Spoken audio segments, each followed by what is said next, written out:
Hello everyone, we are from Group 4 discussing about the rise of digital health bridging the gap for remote village. My name is Davo Dimas Fresi, my student ID is 031. My name is Farid Amjad Saputra. My student ID is 032. My name is Poni Jonathan Haloho. My student ID 030. Name is Thomas Sinata. My student ID 034. And we here make interview videos related to TEM switches.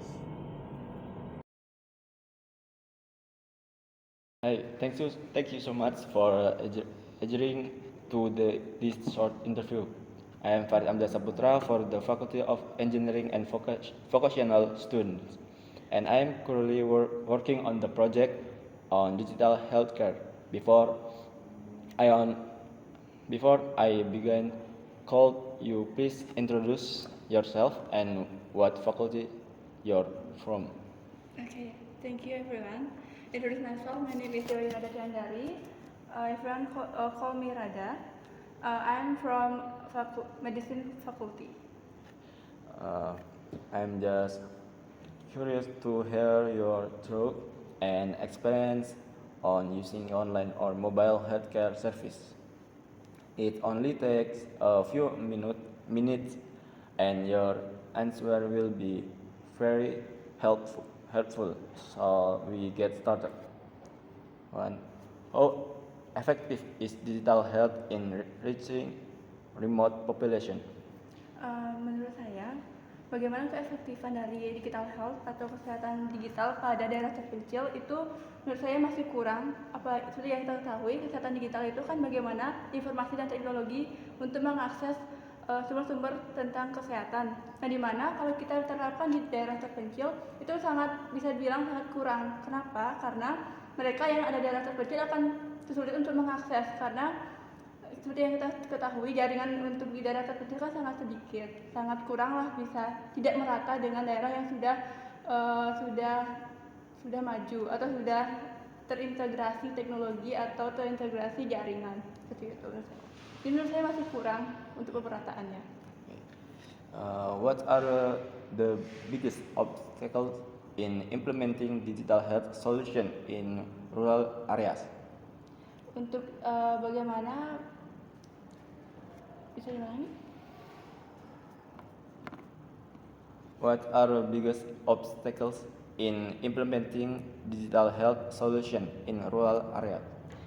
Solusi untuk bagaimana biar kesehatan digital itu berkembang di daerah yang terpencil seperti daerah 3T, terpencil, terpelosok dan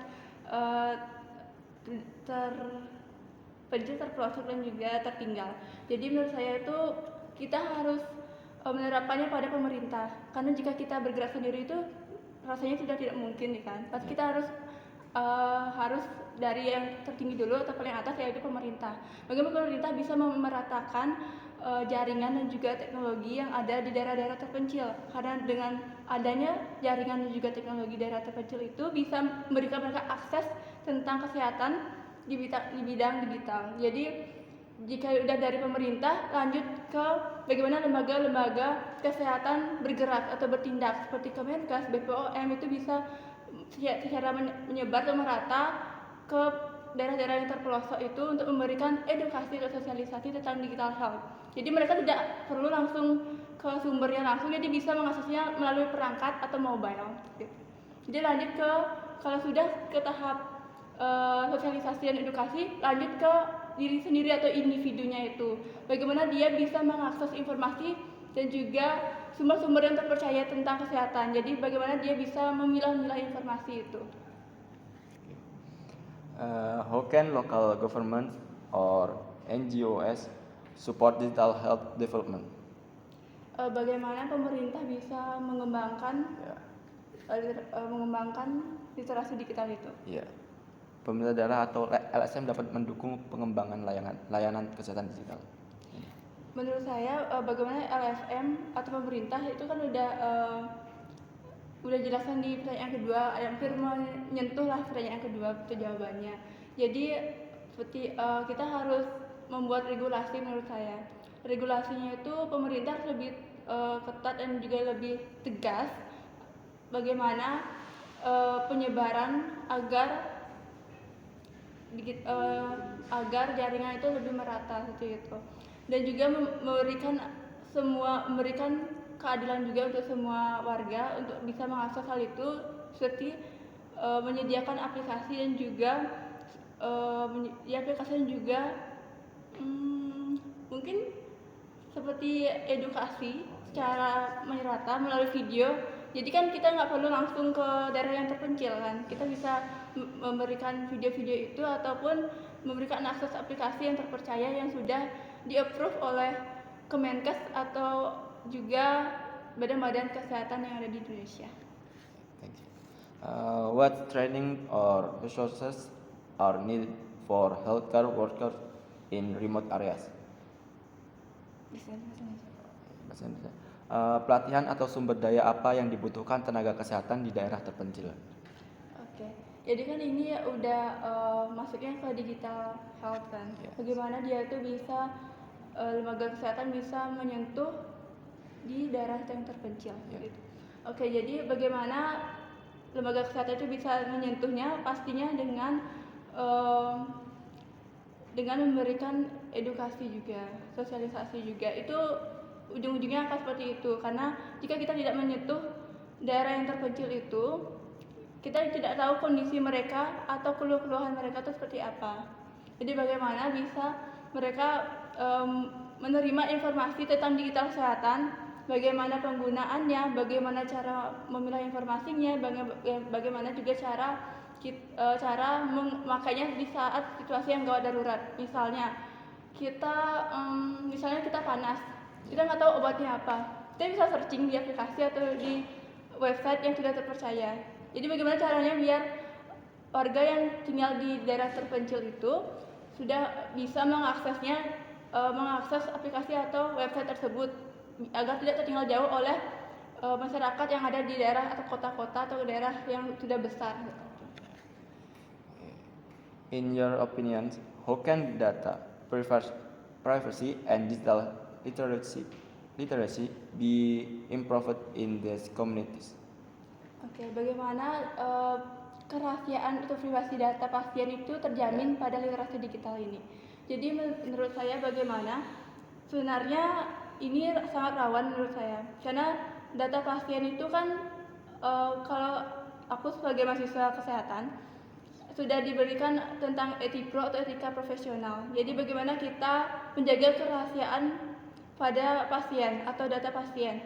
Namun kita kan harus bersinggungan juga dengan teknologi ya, di mana mereka itu kita nggak tahu itu kalau misalnya kita bisa menjaga kerahasiaan dari pasien, kita nggak tahu teknologi itu bisa bocor atau tidak. Seperti itu. Jadi bagaimana caranya? Pastinya memperketat sistem regulasinya atau sistemnya agar tidak bisa dibobol dengan mudah, karena seperti yang kita ketahui bagaimana data pasien itu sangat penting dan tidak bisa disebarluaskan. Dan bagaimana kita bisa menjaga kerahasiaan itu mungkin dari kita sendiri ya, untuk tidak menyebarkannya. Habis itu dari datanya itu sebenarnya ada aplikasi yang bisa menaruh data itu dengan valid, seperti aplikasi BPJK nggak itu. Maaf ya kalau aku nggak salah, BPJK kalau nggak salah itu aplikasinya keluarga saya memakai itu jika ingin kontrol ke rumah sakit. Saya lupa apa nama aplikasinya, tapi itu yang dipakai nenek saya untuk mengkontrol gitu kan. Jadi di sana itu dimasukin data KTP nenek saya, habis itu KIS atau kartu Indonesia Sehat itu. Setelah itu data-data itu dimasukkan ke sana. Jadi menurut saya itu juga sudah kita taruh di sana, berarti kita kan sudah memberikan kepercayaan di sana juga. Jadi kalau data-data yang untuk demi kesehatan sih nggak apa di sana gitu. Thanks a lot for your time and for sharing your opinions. Your answer really helped me with my project. That's all the question I have. Thank you and have a nice day. Hi, Hi. thank you so much for agreeing to this short interview. I am Berkoni Jonathan Haloho from the Faculty of Engineering and Vocational Studies, and I am currently working on a project on digital healthcare.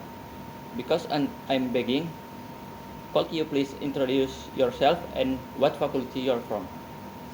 My name is Koma Anjarmawan. You can call me Rico or Adi. I'm from Faculty of Engineering and Vocational.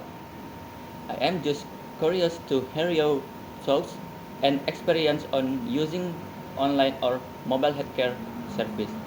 It only takes a few minutes and your answer will be very helpful. Shall we get started? Question number 1. Have you ever used any form of digital health service such as telemedicine or health application? Sorry, my English is bad. I'm speak Indonesia. Yes, sir. Menurut saya, pernahkah Anda menggunakan layanan kesehatan digital seperti telemedicine atau aplikasi kesehatan? Untuk sejauh ini sih saya belum pernah menggunakan karena saya lebih sering ke tempatnya langsung daripada menggunakan aplikasi digital. Itu saja. Question number 2. How do you feel about using mobile phones or the internet for health consultation? Pendapat saya tentang penggunaan ponsel atau internet untuk konsultasi kesehatan sih bagus dan ini mungkin akan menjadi efisien dan cepat untuk di dunia kesehatan karena zaman sekarang penggunaan ponsel dan internet itu sangat dibutuhkan di zaman teknologi modern seperti ini. Next to question number 3. What problem do you think people here might face in using digital health service? Mungkin masalah apa yang mungkin dihadapi orang-orang di dalam sini menggunakan layanan kesehatan digital. Menurut saya sih masalahnya setiap orang tuh memiliki rasa pengetahuan yang berbeda-beda tentang teknologi. Mungkin ada yang awam, ada yang ngerti. Artinya tidak meratalah tentang teknologi yang dimengerti. Itu saja. Thanks a lot for your time and for sharing your opinions. Your answer really helped me with my project. That's all the question I have. Thank you and have a nice day. Thank you. Thank you.